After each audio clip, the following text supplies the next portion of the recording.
Hey, y'all.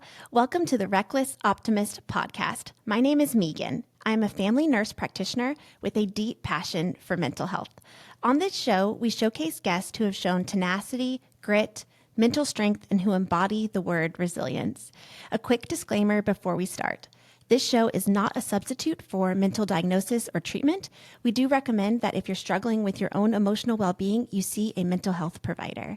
I'm so excited that you guys are here. Let's get into it. Hey, everyone. Today on the podcast, we have Adam. I actually met Adam when I was, 16 years old. He went to college with my brother, and I would go visit them. They were at Young Harris College in Blairsville, Georgia. And I have known him also through living in the same neighborhood. So we've kind of just lived parallel lives. He tells his story tonight. It is a very powerful story. Adam suffered from alcohol use disorder that just got worse and worse through COVID and through having a job that put a lot of pressure on him, trying to maintain this image. All of the weight of the world was on Adam. He ultimately came through it and living now a life of joy and hope in recovery.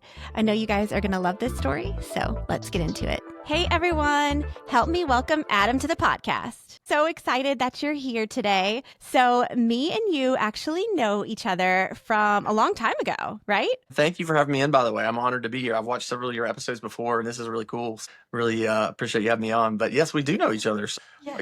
We lived just right down the street from one another for a long time. You still live here, right? I'm That's still in right. the neighborhood. Yeah, I was gonna Yeah. say, I think last summer we hit a few golf balls in your backyard, and A lot of that was people fun. do. A I'm lot sure, of people absolutely. do. Yeah. So we know each other that way from Hampton, and then Yes. obviously following your escapades on social media and all your running. I see your times and stuff. It's like crazy. But yeah, and then your brother and I actually went to school together at Young Harris College. Yeah. We were in a fraternity together at Young Harris, and we also lived together in the same dorm. So we shared bathrooms and sinks and all of our good 18 and 19-year-old junk together. So yeah, it's fun. I'm pretty sure I met you when I was 16. I would come up to visit my brother and hang out in the dorms with him and all of his friends. And what was the name of that fraternity? KTO or something? KTO. Yeah. KTO, And okay. So funny story, ironically enough, one time we were all in the same room together, and everybody's like, listen, the toilets are stopped up? What's going on? So we call the RD. He calls in a plumber. Plumber comes in, takes the top off, and he's like, I see the problem. So he pulls a 6-pack of beer out from the back of the toilet that we had clearly put on ice, and we're hiding in their dorm. And we're like, that's probably not going to work. And so we made a deal. He didn't tell on us, so we were all good. That is so funny. Y'all were so It cute is. though. Like y'all were rowdy back then, but you were also like adventurous. Like you guys were always hiking and like kayaking, like doing outdoorsy things. We were all out in the woods and the rivers. We did all kind of stuff. So we were also kind of nerdy. We also studied hard, believe it or not, at that fraternity. And by the way, isn't George like a rocket scientist now for NASA? So I'm the youngest of 5. So my next oldest brother, George, who you know, Yes. has his PhD in quantum physics. So There you go. See, I was just a little bit off, but quantum just physics. Right? slightly. Imagine living in his shadow your whole life. It doesn't shock me though. Yeah. So absolutely, but just as bright. Thank you. We're smart in different ways, right? So teachers Absolutely. would be like, "You're the Larson sister," thinking I had like the ingenious level of intelligence. Absolutely. Yeah. I'm like, I may not be as smart, but I'm really cute. Yes, absolutely. Yeah, you guys were known in the Northeast Georgia part, so that's great. Yeah.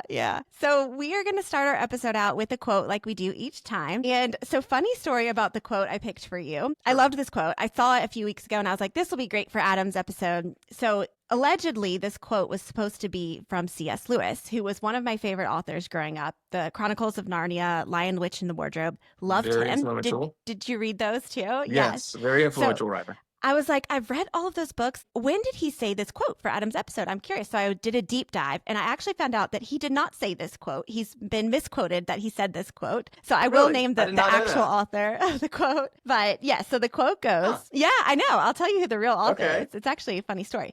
Okay, so the quote is, you can't go back and change the beginning, but you can start where you are and change the ending. So first of all, what does that quote mean to you? That's a powerful quote. It means you are not your past and you are not driven and dictated by what has happened in your life or what you have done to yourself prior to now. Your story is unwritten. I was talking with my sister earlier today and she said a crayon may be broken, but it can still write and draw a beautiful picture. So, that story is yet to be unwritten for everybody. And so just because you've had an issue in the past or there's been things that you wish that you could move on and forget. It molds you into who we are today and in the future. So, that quote's very powerful for me. Yeah, I love the crayon reference. I haven't It's heard that great. I mean, one. she said that to me in a text, and I was like, yeah, that's actually really right. House with two little girls. So, yes. I'm sure you do. Broken ones too, right? Right. Absolutely. So the actual quote is from an author called James Sherman. So this quote is by him from a book called Rejection. But I I had did no find idea. out, if you're nerdy like me, I did have to discover that this quote was actually paraphrased from C.S. Lewis. And the quote that it was paraphrased from is, if you are on the wrong road, progress means doing an about turn and walking back to the right road. And in that case, the man who turns back soonest is the most progressive. So you actually get two quotes for your episode. So that's what C.S. Lewis said. So anyway, the quote to me, I mean, it brings up a lot. I love the idea that we're not prisoners of our past, we're products of it. We can't alter our past, but we can change our future. And I don't want people to get caught up in ruminating on the future, but focusing on short-term goals that help you for your future. Really, that should be the focus there. And I also think that in terms of providing those short term goals, what does that look like? So, meditation, exercise, all of that will give you long term success by setting up those daily habits. Yeah, and it's a good lesson in just for me, just being present. We can always have short-term and long-term plans, and it's always great to always be wanting the next big. Sometimes it's nice to enjoy, what you've got. We're so in a rush to, make ourselves be what we see in social media and what we see in magazines and on the internet. It's like, hey, you're doing pretty darn good. I mean, Mm-hmm. if you're healthy and you've got a roof over your head, you've got food in your stomach, we're doing great. So be appreciative of where you are. Yeah. That's actually really important. And I do think that's what the quote was conveying, was the present moment and Right. focusing on that for sure, rather than staying in the past or dwelling on the future either. And it's Yeah. hard, right? It's super hard. It's so easy to go back to some of those mistakes that you've made and be like, gosh, I mean, how am I ever going to come back from that? Or no one's ever going to want to pray for me, or no one's ever going to want to say hello to me, or it's just your mind speaking, negative talk. Yeah. Right. Yeah. And we can get so caught up in that. Well, Oh, we yeah. are very excited to hear your story. I know a little bit about your story, but I've never heard you tell your story. So Sure. wherever you feel comfortable, just take us back to the beginning. Yeah. Okay. So good question. And again, thanks for having me. So I grew up here in Forsyth County, or as a native Forsythian. Went to Forsyth Central High School, went to Young Harris College, and then went on to University of Georgia. Just a hometown guy. My mom was a real estate agent here, single mother. She raised me and my sister, who is a CFO over in Gainesville. Just managed a big merger and acquisition. So she's a smart cookie. But yeah, so drinking and was always kind of a part of our lives. I grew up around it, and it was just a social activity, and it was just something that we carried on through high school and college. And I would never really had any issues with alcohol. I mean, I was going through high school and then into college, and then it was something that was just so accepted, on our daily lives. It was just one of those things I never thought about. So, just part of life, ingrained in marketing and all the stuff that we do. And so that was always been a part of my life in the background. Graduated Georgia. When I went out into banking, went on the commercial side of banking, where I worked at Regions Bank there in Cumming. If you're familiar, right next to the old movie theater in Cumming.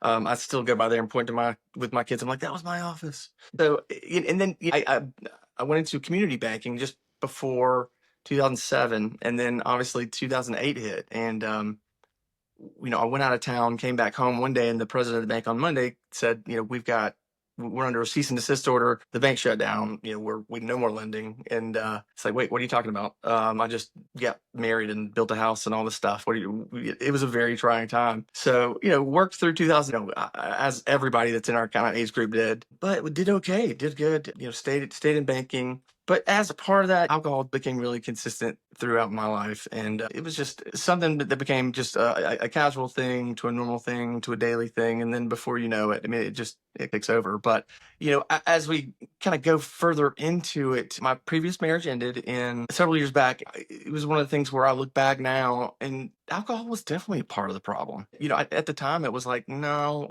you always want to blame everyone else. But once you kind of get out of that cycle, it's a little bit easier to look inwardly, and I think that's really where my problems really first started.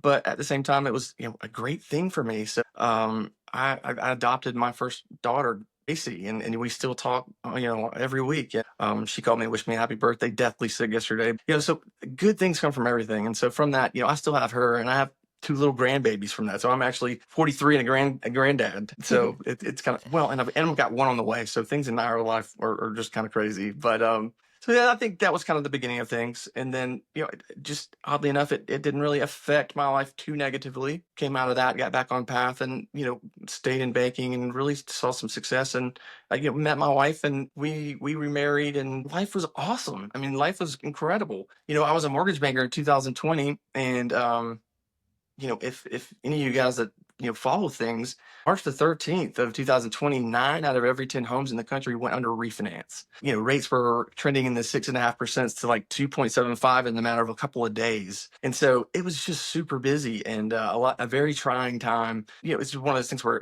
money's great, but as a pressure relief valve, alcohol is more present. And then we had COVID. And I think the fingers from COVID, as far as addiction and abuse from that time period, I think those fingers are going to reach pretty far. It just became so common to have that drink at 5 o'clock or 4 o'clock or 3, or hey, it's noon and it's Friday.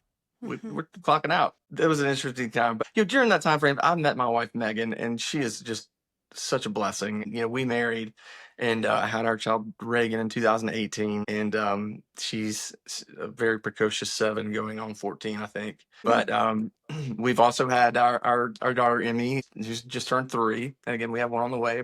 I started a company, and I would say that's probably where things really got ramped up through the fruits of success, meaning lots of production in my industry. So lots of revenue comes good money and accolades and that sort of thing. And so it came with some opportunities, and one of those opportunities I wanted to take on. And so we started a company, and the pressure got to be a lot, and events got to be often. And it was just one of those things where alcohol was just an everyday thing. Some point in, 21, 22, I knew that things were like taking over. And, as opposed to me wanting a drink, it's like, it wanted me more so, right? And then it's just the whole thing is that it's just so natural and it's so commonplace. And things really came to a head in 2023. I essentially stopped working. Just kind of threw my hands up because of several different reasons, and just like, I'm taking a 30-day break. Well, in that time frame, I just decided not to do anything positive in my life and pretty much just kind of wallow in my sorrow and drink for like 30 days straight. That landed me a trip to the hospital in January, and that trip was pretty ugly. So I knew, knowing there was a problem, and during this whole time I'm praying, and I've always been, I'd say, religious, but not like a Bible thumper. But I completely lost God during that time frame. I didn't feel worthy. I didn't feel, why would God want me? Which is so unique now, having the thought process that I take today versus my relationship with God. But I consider relationships with God, like a warm coal. When you're really close to God and things are firing, you're in church and you're a servant and you're doing all the things, like that coal's red hot, right? But as you move a little further away from those things, that coal gets kicked a little further away. That really bright coal goes darker and less red, and then that glow stops, and then it just kind of burns out.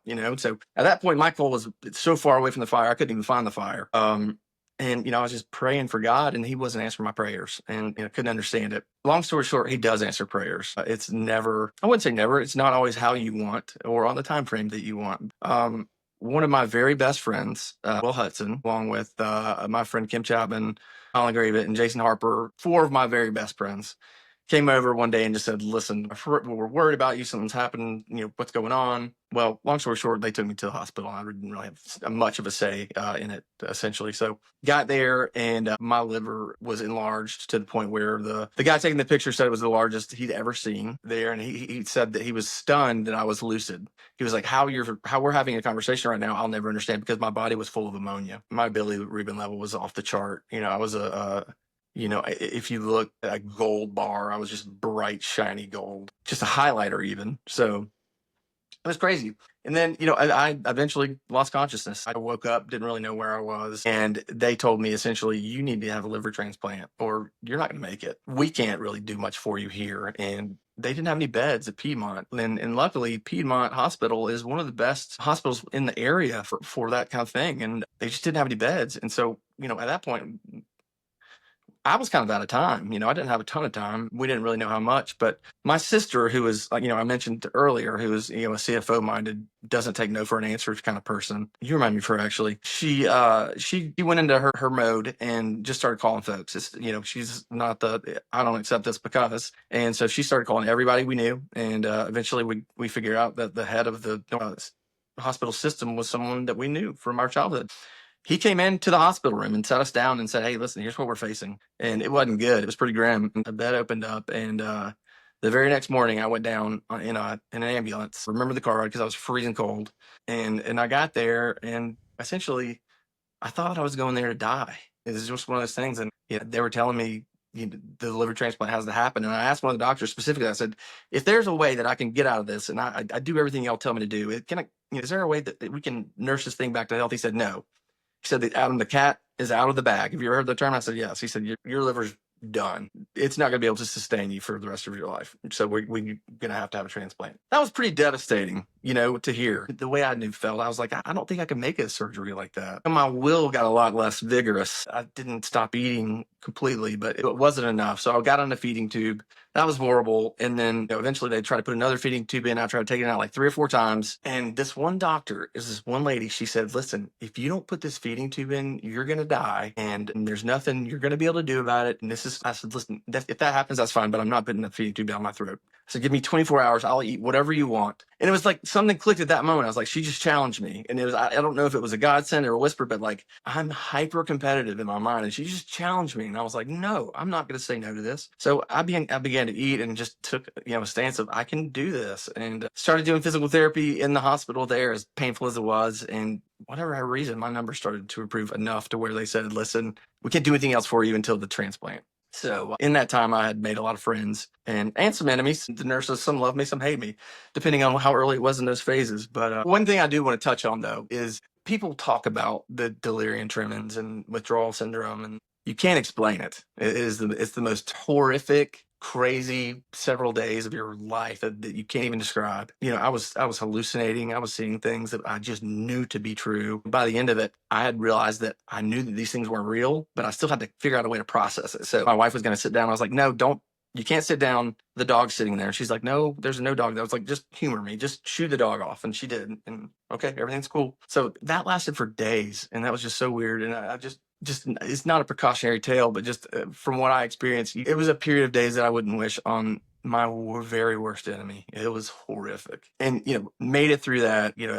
At this point, again, they've told me, "Listen, you made it through this part. There's nothing we can do until we get a liver. Go home, sit by your phone." I was ecstatic. I was like, awesome. And then this, I'm just sitting here waiting. I had a PICC line put in my arm to prepare for surgery and all that good stuff. And the next morning, that call just never came. And so I went and we had to do blood work.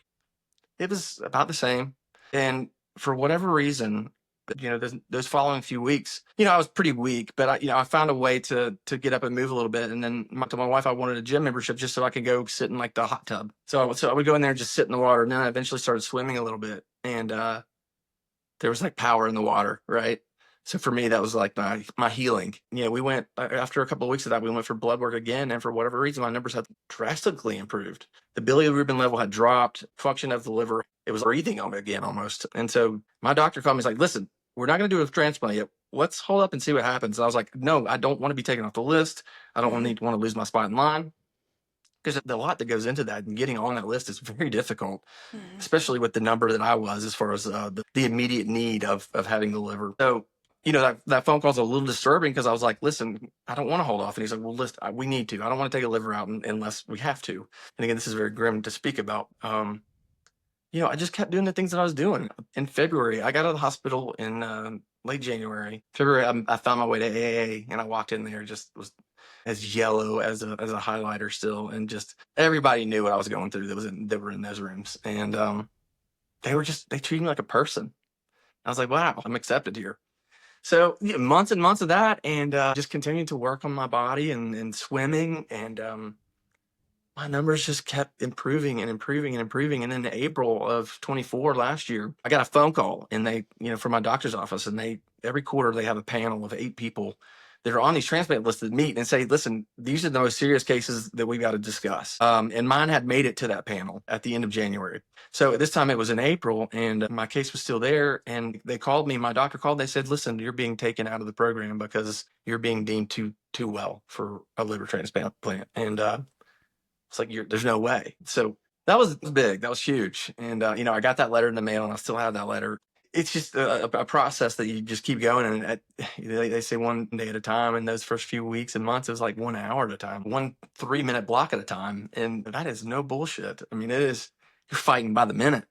And, that turned into a day, and a day turned into a day and a half, and 2 days and 3 days. And, it's just, it's a special thing to continue to be sober since January of the 3rd of 2024. And, not by my own accord. I'm not some big person who came in and made this big, bold decision. I drank to the point where my body essentially died. Now, I started doing AA, and I started getting involved with my church, and it just, something clicked. And, I found a relationship with God. And that is the biggest piece for me is knowing that as flawed as you are, and we're all flawed. I don't care how great you think you are or bad you think you are. God still loves us regardless. But we all have our higher power, and that entity loves you, and you're forgivable. And it took me a while to get to that point.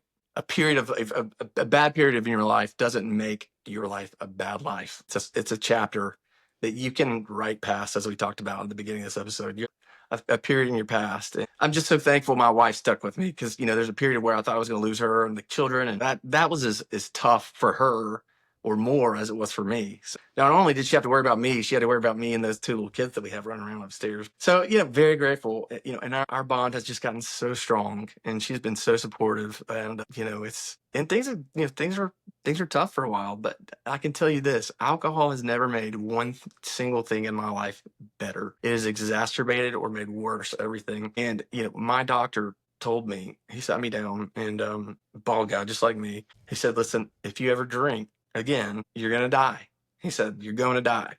And I'm going to make you sign this paper that says, if you do, I won't treat you and I'll let you die. And I signed that paper, and I took that to heart, and it's not worth losing my children or my life. I've got a lot of things to do, and, a lot of lessons to learn, and lots to give. And, I just made that decision. And there's been temptations, but there's never been, like, talk about cravings. There's never been cravings for me. I miss the social aspect of drinking? Sure, absolutely. But it's not the alcohol piece. And remove the alcohol, and I'm still Adam and can go out and talk to people and have a good time. And, but it's freedom from being bound by something that you don't want to be bound by. And there's hope. And I can tell you that. It's one of those things that, I do a lot of speaking in churches. And one of the things that I wish that I was just too proud to do is this guy who I've always thought I was, this big masculine person who I don't ask for directions or help, and I should have asked for help, and I never did, and I knew I needed it, but I was too proud.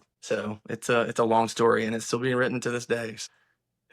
I'm just happy to be here, and I'm happy to have a new little baby on the way. Yeah, congratulations on that, and happy Thank you. birthday, by the way. Yeah, thank you. Yes. Wow. Okay. Very powerful, extremely powerful story. I Yes. love the metaphor about the chapters. A few bad chapters doesn't mean that your story's over. You know what I mean?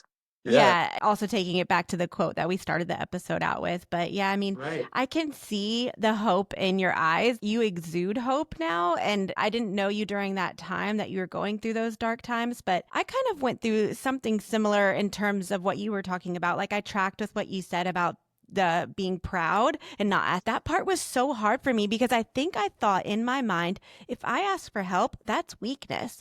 If you suffer from hyper independence like I do, but I was the baby of my family, and I wanted to prove to everyone that I can do everything on my own and I don't need help. And I'm still struggling with that to this day. Yes, me and that too. probably played into it. I don't need anyone. I can fix this. I can fix this. And then you can't fix it, and you're in a deep, dark hole, Well, it was just, I was raised in this, with this thinking of, you win at all costs, right? You win, you don't give up or complain. If you get your ass kicked, like, you just get back up and keep going.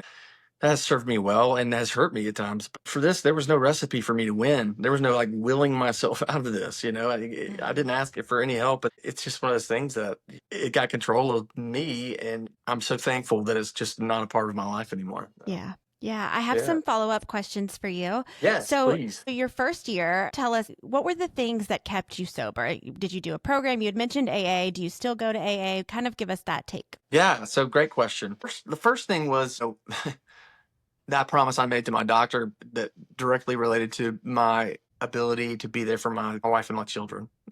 That kept me very, very sober initially. That kept me sober when, those first few moments I was by myself in my house and I was like, what now? That in itself is not enough, right? You can take the alcohol out of someone, they can still be a complete alcoholic, right? I mean, it's just one of those things. So I got really involved in AA in February of that year, and that was just a couple weeks or a week or so after I got out of the hospital, and I just knew I needed something. I couldn't walk. I mean, my wife had to take me and drop me off. I had to go upstairs, and I was holding on with both so I could get up the stairs.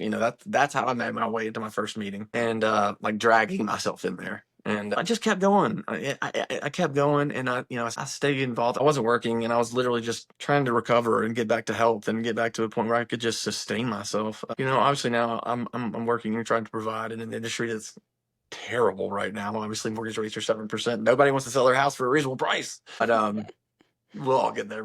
That'll be better. But yeah, so I still am involved in a lot of ways. I'm involved with No Longer Bound. I have some folks that I know in the program, and so that's a really program that's near and dear to my heart. So doing those things and talking with alcoholics is so healing, and I say that like selfishly, right? And some of it is selfish because by helping others and by doing that, you're coaching them and you're healing yourself at the same time, and you're giving them reminders that you need to listen to that maybe wisdom that you could maybe give yourself that you don't always give yourself.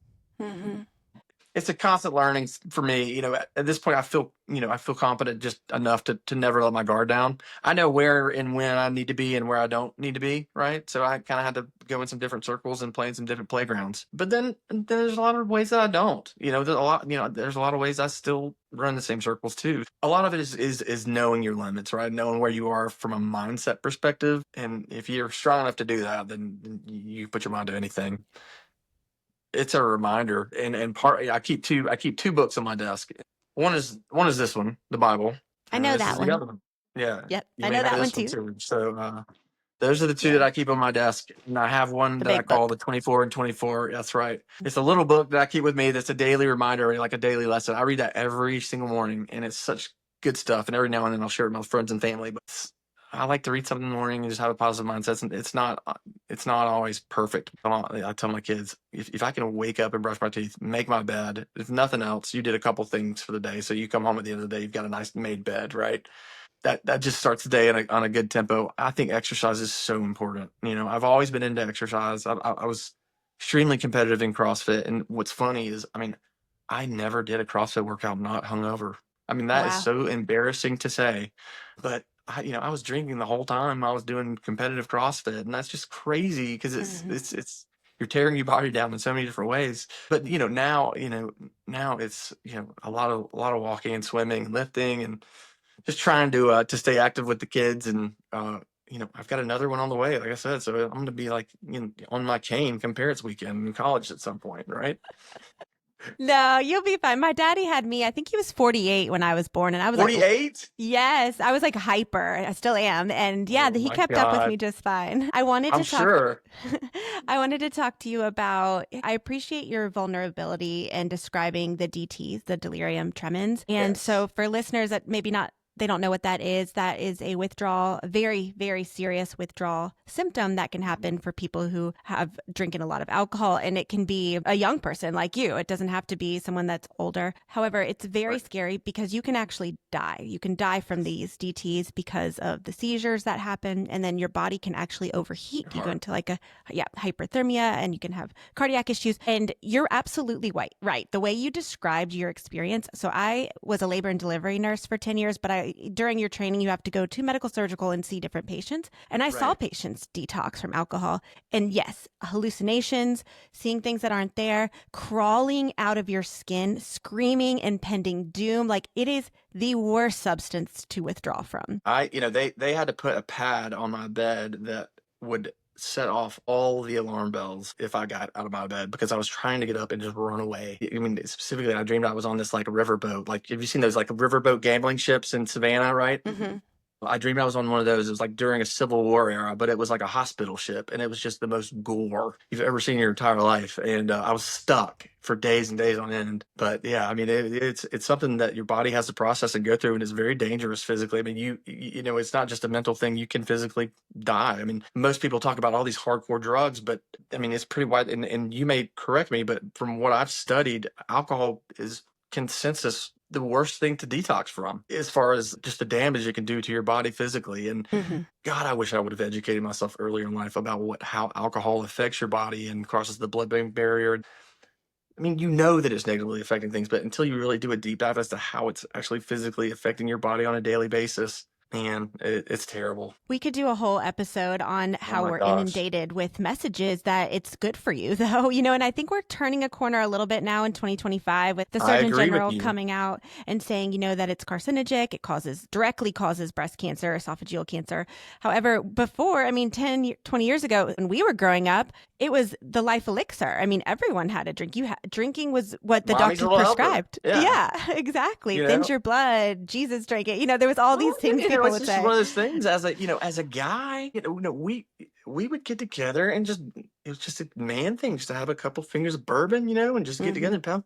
You're drinking 100 proof bourbon. It's not like you're having a beer. Yeah, it's just one of those things that's so widely accepted. I fault no one for drinking. But for me, it's not the fourth drink or fifth drink. It's that first one, and then it's just like, okay, let's go. Hmm. I'm off to the races. I'm so glad those days are past. I was telling my wife this weekend, like it's so nice to wake up on Sunday morning not hungover and just want to go to church and get a good message Hmm. about God. So Yeah. The amount of time you get back when you're in sobriety is insane because you spent so much time drinking recovery from the drinking of 3-day hangovers, especially the older you yeah, get. And then the oh mental yeah, energy that you get back because your mind obsesses about it, especially when you the get into the guilt, later yeah, stages. absolutely. Yeah.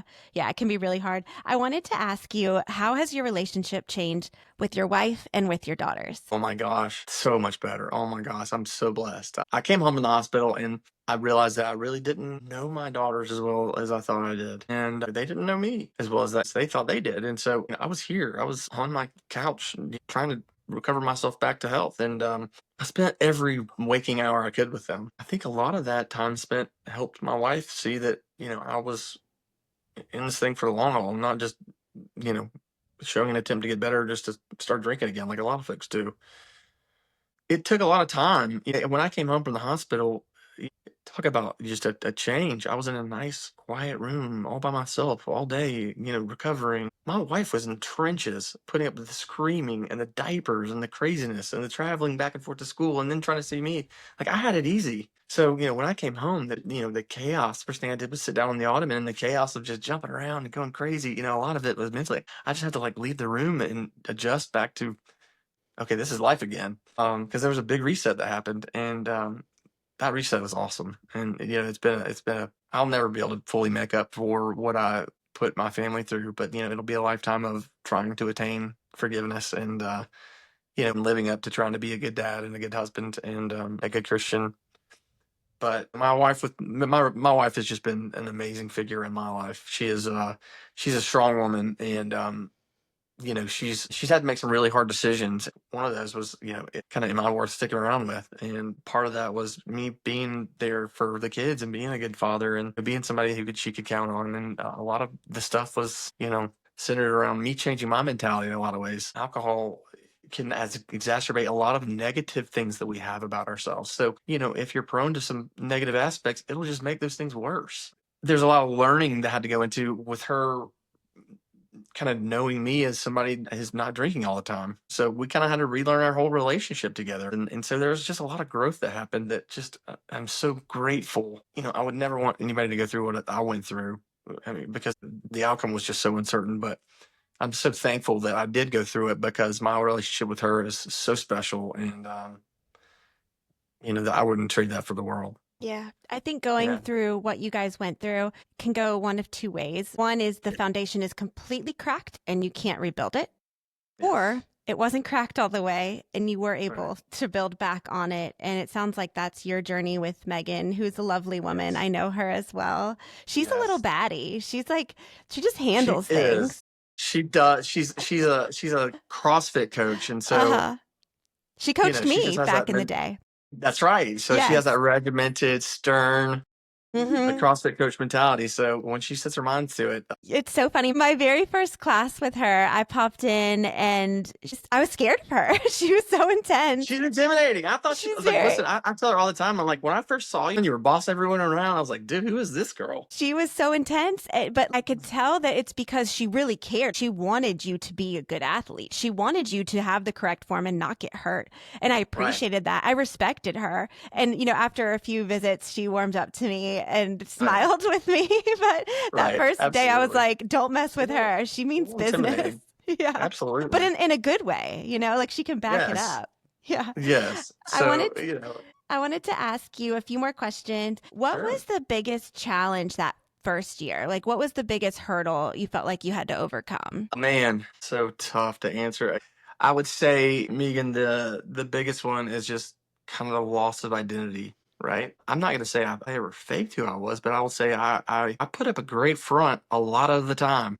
I was in a lot of pain over the last few years, and a lot of people didn't know, including some of the closest to me, which is crazy. I always wanted to be this well put together guy, and I always wanted to have my crap together and be, this ideal success, and just going to college and getting this terrific job and growing a family and making sure everything's perfect. And we're all here kind of like eating a crap sandwich sometimes. I didn't realize that you can cut yourself some slack from time to time. And in terms of losing that, it goes back to just hubris, right? So just the vision I had of myself and how highly I wanted to think of myself. I wanted to tell myself I was this great thing and this great person. In reality, I didn't think that highly of myself. But that was just the front of alcohol all the time, just telling me, okay, you got this. But the loss of identity has been difficult. And it's I had to kind of just break myself down to the nub and just say, listen, this is who you are today. How are you going to progress? What are you going to do to get better today? And do you add value? How Mm-hmm. can you add any value today? In the beginning, it was staying sober for a day, right? And then it was, taking the trash out or doing a chore. Then it turned in to me, and this is for me, but doing things with the kids and getting outside and then exercising and all these things, you do all these little right things together. And it's funny how with enough effort, things start to kind of go your way. Like that ball kind of starts to bounce your way. If you start to put enough good things together and you put enough good days at the end of the day, you're like, okay, I put in a lot of effort today. If you put more days of that in than bads, the ball starts bouncing your way. And those lucky breaks that you see people get aren't always as lucky as they seem, right? So a lot of it's hard work and determination and just putting your mind to something and saying, I'm not going to fail regardless. And I have a great gift of blankness. And so, in my business, I get told a lot of no's, and there's a lot of rejection involved with sales and stuff like that. And I kind of have the same mentality with my life right now. And it's like, I'm still like, again, I'm still writing the story. I'm not some multiple years sober guy. So, I mean, there's still things that I'm trying to draft and outline in my life the way I need things to be. But it's just, how can you get better today? How can you provide some value? And again, eventually people know what I was capable of from my days prior to going into the hospital. So, I was able to get hired on at my previous employment, and so graciously they took me back on, and I'm starting to add some value. We're starting to do some mortgages in a time there's not many mortgages happen, but there's my team, we offer a lot, and it's taken me a long way to get back to where I was, and even better than I was. So I think that was really one of the hardest things to manage. I agree with you about the loss of identity because I was someone that identified as a drinker. I mean, I was a sorority girl, I Yes. was a party girl, I was the girl that drank. And so I had to Right. completely deconstruct my beliefs around alcohol and my relationship with alcohol and literally build a entire different identity of who I actually am, not the this altered version of myself through a substance, right? But I Yes. think it was Yes. J.K. Rowling that said, my rock bottom became the foundation that I rebuilt myself on. And, some of us have multiple rock bottoms, some of us dig new Yes. rock bottoms, but it sounds like you're rebuilding a new identity, a better identity of who you authentically are from what you've been Yes. through.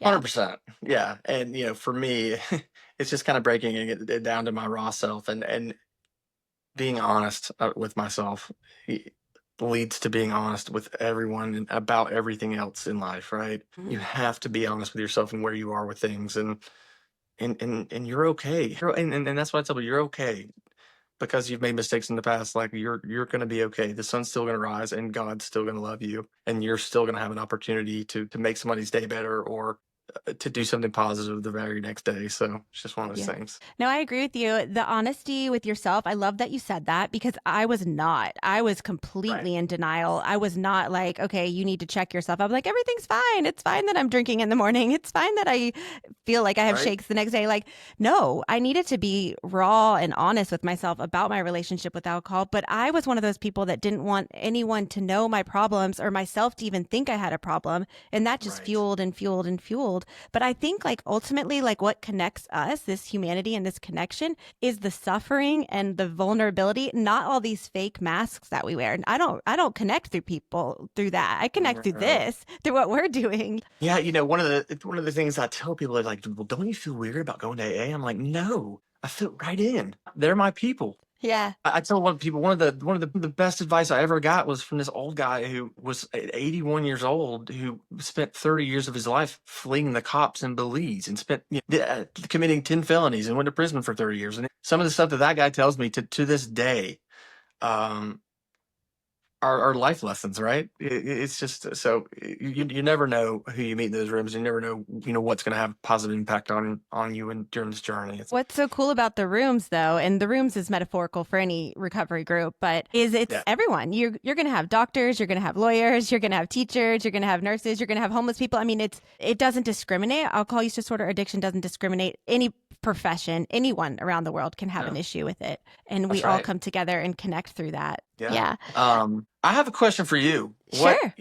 Were you always a runner? Yeah, I've been a runner since I was little, since I was 3, competitive runner, and then was a collegiate runner, and then Okay. lost my passion for running and became a very bad runner in college. Yeah. Actually, I was like star high school athlete and then the worst on my team in college. Took a break from running and then I've come back with a vengeance at age 40 and I'm taking everyone down. Yes, I love it. I love to see you kicking the guys' butts. It's beautiful. It's fun for me. As a woman, I don't think we're supposed to be strong and fast. I think we're kind of supposed to be in a corner and sit still, look pretty. And I don't want to do that. I want to be fast. And I want to be strong, you know? Hey, listen, the whole idea, and we always say this, is like the whole idea about fitness is just being hard to kill, right? Like we Mm-hmm. want to be hard to kill. Part of that is like lifting and having muscle structure and taking care of yourself and having good cardiovascular fitness. And so, yeah, absolutely, I can absolutely see where you're coming from on that standpoint. So A lot of people I ask me, love it. they're like, I don't get it. I don't understand why you run so much. And I'm like, I actually enjoy it. It's something I have a Yeah. talent there, but I enjoy it so much. So it just works, you know? You talked about swimming. I'm trying to be a swimmer. That is a hard thing to learn, but once you get it, it's like clicks. It's like a breathing thing. Yeah. There's always been something healing to me about water, and Mhm. I think that that's prevalent throughout the whole Bible. And there's just something you jump in there, it's quiet, it felt good. I still deal with some issues from my alcohol days physically. So when I was in the hospital because my organs and stuff weren't working, I had a lot of nerve damage from the alcohol damaged the nerves leading down into my feet into my hands called neuropathy. It's very prevalent in people with diabetes or have gone through chemotherapy. It's a tingling and burning sensation in the hands and feet. Initially, I just couldn't hardly walk, so it was just like finding a way to just roll myself in the pool just for relief. And now it's turned into going in there to try to get better and exercise and beat the other people in the pool. Yeah, You that have to. competitive nature. When that lady beside me, he's a little older than me, goes past me and like dig a little harder. laughing so hard because I do that You too. know exactly what I mean because you do it too. That is so, so funny. Okay, hun, we have made it to the lightning round of our episode. So I asked the same 5 questions to each All right, guest. We will have new bring it. questions for season 2 if you come for season 2, but this is All right, season 1 questions. come on. Okay, you're given 3 options. You have to pick one. Would you rather shark dive, bungee jump, or skydive? Those are all bad options. and I would pick bungee because I have Okay. bungee before in Panama City, Okay. and it was terrible. As Spring I was break jumping off, the guy 2000. goes, he goes, all right. So I go out there, and as he goes, all right, and I'll just step off on three, and then he goes, all right, 3, 2, 1, go ahead, step off. As I step off, he goes, no, no, wait, wait, wait. I was like, No. no. Oh no, he was And so, messing with you? yes, he was just completely messing with me. Not So the time to yes, mess with someone, right? sharks and skydiving, y'all can have. I'm good. I Okay. know what both of those can end up with. Okay. All right. Number 2, you're in a simulation. Every time you walk into a room, the same song plays. What's your song? I like Radiohead, Creep. Okay. That's a really good You song. know, That's like, just that good yeah. old school Radiohead, Yeah. kid of the '90s, 2000s. You Yeah. know, Did you know my sister? Did you know my older sister, Bridget? She sure went that to I Young met her. Harris. Yeah, she went to Young Yes, Harris too. yes, Yeah. yeah. So I she, met Bridget. Yes, that song makes me think of her. She was like so emo, like Nirvana, Radiohead, yeah. girly There we 90s. go. I'm very Absolutely. familiar with that song. Okay, Yes. number 3. What's your favorite Disney movie? Wow, I watch a lot of Disney these days. I know you do. Gosh, some of the old, as far as like the older classics, I mean, I have to go with like The Little Mermaid. So I good. love The Little Mermaid. It's Hmm. so fun. Yeah. But we're on some newer ones. Moana 1 and 2, Luca, and So good. Raya. Raya is a good one too. Raya. So We the love ending Raya. makes me cry. We're a When big she, Raya household. oh my gosh, when she reunites with her dad, I was like sobbing in Yes, the theater, like yes. I know literally it's sobbing. terrible, but it's They always, amazing. they always make me cry. All I right, love Sisu. yes, yes. Number 4, what is something you're obsessed with? Georgia football. Okay. All right. Good answer. Go Oh yeah, dogs. he's got the cup. That's Love right. it. Yeah, big fan. Okay, number 5. What does freedom mean to you? Oh my gosh, freedom, America. For me, it's being, having the ability to wake up every day and affect positive change in our lives and others around us. That's freedom. Nobody's stopping you from doing that. Nobody's stopping you from whatever you want to do. You can do anything that you want to. If you want your master's degree, if you're 45 years old, there's nothing stopping you from your master's degree. If you need to shift gears and you hate what you're doing, do something different. We are on this planet for such a short blink of an eye. I mean, we are a grain of sand on an infinite beach, right? And things happen to me in the hospital that have made me see, you know, the way I approach life differently. Time is just so precious, and just don't take it for granted. And have the freedom. I would just say use the advantage of having the freedom to do and affect positive things in our life on a day-to-day basis. Be a little easier with your tongue every day. Let somebody out in traffic. Great What I life say. lessons. You know. I can't thank you enough for coming on. You really were given a second chance at life, and Yes. you've taken the 100%. reins by hold. You've taken the bull by hold, and you are going for Yes. it. And I am just excited to watch the journey. I'm excited to see what you do as a new coming dad with your third. Is it a boy or a Yes. girl? Do you know? We have a third girl. Oh my So gosh, so my net fun. worth went down yet again. Girl But dad. I'm glad to know that one of my friends owns a wedding venue, so we'll be getting group discounts. So that'll be Okay. great. Yeah, yeah. Wow, that's awesome. But no, I can't thank you enough. I mean, you shared some really hard parts of your story, and you were just honest and open and vulnerable about all of it, and so powerful. I mean, your story is going to help a lot of people. So thank you Well, from the. I'm very grateful that you gave me the opportunity. I'm glad that we were able to connect and do it because this is like the first time I've really kind of spoken all this outside of an AA room. But talking to a fellow who is not drinking and is thriving feels good. Yeah, absolutely. It's very cathartic. So anyway, I Absolutely. can't thank you enough. I'm so happy for you. Happy birthday. I can't wait for the Thank you. baby. Yeah, absolutely. All right. Bye, Hey, honey. chill on your feet. Don't run too many miles this week. Oh, it's my I know. SSRI. All All right. right. See Bye, ya. hon. Oh my Thank you.